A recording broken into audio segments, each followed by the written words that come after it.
Akbar the Great. That's what our renowned historians are saying. According to them, he was one of the greatest emperors of Bharat. Even our former Prime Minister Pandit Jawaharlal Nehru mentioned in his book, Akbar's success is astonishing, for he created a sense of oneness among the diverse elements of India. He was secular, he was liberal, he had a great personality, his political and military tactics were commendable. Well, I'm not denying any of this, but just portraying the positive side of someone while completely neglecting, to be more precise, while completely hiding the negative side of a person is not the way we should look at history, and we need to be even more critical about it because that person was an invader. And in this video, let's analyze the actual history of Akbar and see whether he was actually great or not, and do not come to a conclusion without watching the whole damn video.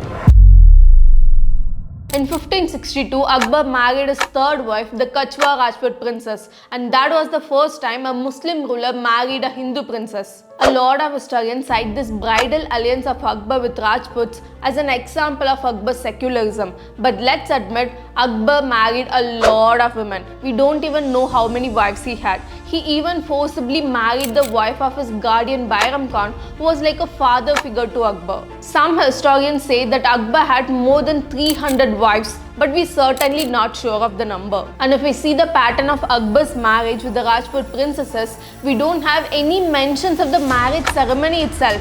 Each time the Akbar's court historians simply mentioned that the particular princess was admitted into the Mughal harem. When Akbar married the princess of Jaisalmer, he did not even personally go there. Instead, he sent Raja Bhagwan Das to bring the lady to the palace. Even in this case, it simply mentioned that she obtained eternal glory upon entering the Mughal harem. The thing to notice here is Akbar had multiple court historians who recorded minute details of his life. Still, there is no mention of Akbar's marriage ceremony with the Hindu princesses, which is happening for the very first time in the history. But later, the Kachwa Rajput princess Akbar married became the empress, the queen of the Mughal Empire. A lot of people assume her name as Jodhabai, but we actually don't know her original name. Imagine she was the favorite wife of Akbar. She gave birth to the next emperor Jahangir, and she was the longest serving Hindu empress of the Mughal Empire with a tenure of 43 years. But we never got to know her real name. She was widely being mentioned as Mariam-uz-Zamani in all the Akbar's records. Again, Akbar had multiple court historians who recorded the minute details of his life. But somehow, they thought it's not important to mention the name of their empress who served the empire for 43 long years. In 1564, Akbar passed 4 significant orders by which we are still referring him as the most secular king. Number 1. No slavery for the war prisoners. Number 2. The war prisoners should not be forcibly converted. Number 3. Abolition of the pilgrimage tax. If Hindus need to go on any pilgrimage trip, they need to pay a tax for that, and he nullified that. Number 4. Abolition of the jizya tax.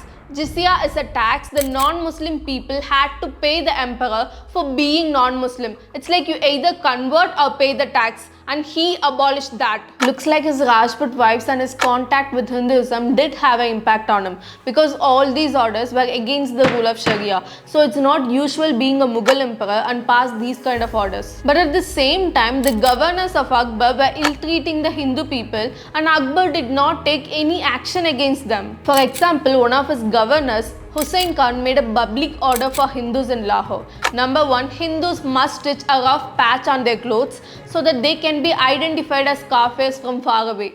Number 2. Hindus should not sit on horses. Number 3. It's compulsory for Hindus to maintain distance from Muslims, as he considered Hindus as untouchables. On one hand, Akbar passed orders which were really liberative for the Hindus. On the other hand, he was completely ignoring the oppressive attitude of his governors. Then Akbar constructed a building called Ibadat Khana, or the house of worship, with a view to discuss philosophical and theological questions. At first, it was only open to Islamic scholars, but soon their arguments turned into vulgar, orthodox, hatred comments and personal attacks, and they could not answer to many of the questions of Akbar. Badani, Akbar's court historian, mentioned that the Islamic scholars failed to satisfy the inquisitive soul of Akbar, and that led him to seek the truth elsewhere. Then Akbar opened the Ibadat Khana to many different religions, notably to Hindu philosophers. He patiently listened to the arguments of the philosophers from all religions, but he was not converted to any of those faiths. We can clearly say he was not satisfied with Islam, so he was prompted to study other religions, which eventually resulted in him finding a new religion called Deen Ilahi. He made rules for this religion by compounding parts of Hinduism, Jainism, Islam and Christianity. Badani, Akbar's court historian, accused Akbar that he completely gave up on Islam in his later years. It is of course very true that he was not happy with the influence of ulemas. To support this claim, in June 1579, Akbar removed the chief ulema and read the khutbah, the prayer, in his own name. And in September 1579, he issued the so-called infallibility decree, which means he announced himself as the supreme power in religious matters. Even in his own religion, Deen Ilahi, he handpicked the members of that religion on the basis of their devotion to Akbar. In short, he considered himself as the messenger of God. And here comes the important part. Akbar made a Brahmin to write Allah Upanishad in Sanskrit. You know Upanishad, right? So he made a Upanishad dedicated to Allah. Sounds so secular, right? Let me read few verses from the Allah Upanishad, then we'll see how secular it is. I take refuge in Allah who protects Mitra and Varna. There is but one God, the king. Varna again takes refuge in him. Allah is the first and best, the highest, omnipresent, highest of all gods. He is the only one ever remaining. Allah is sun, moon and all stars. Allah is the god of rishis and all other deities and of Indra, the first Maya and the ether. Everything is Allah and everything is He. Om is Allah, everything is He. By nature eternal, Atavan, the rishis bow down to such. So he wanted to write a Vedic Upanishad, which is essentially a text of Hinduism dedicated to Allah. No problem at all. But the problem is what's written in that Upanishad. We all know the very basis of Hinduism is its polytheism. But still he wanted to establish that there's only one God and that is Allah. And He is the first, best, highest and all other gods have to bow down to Him.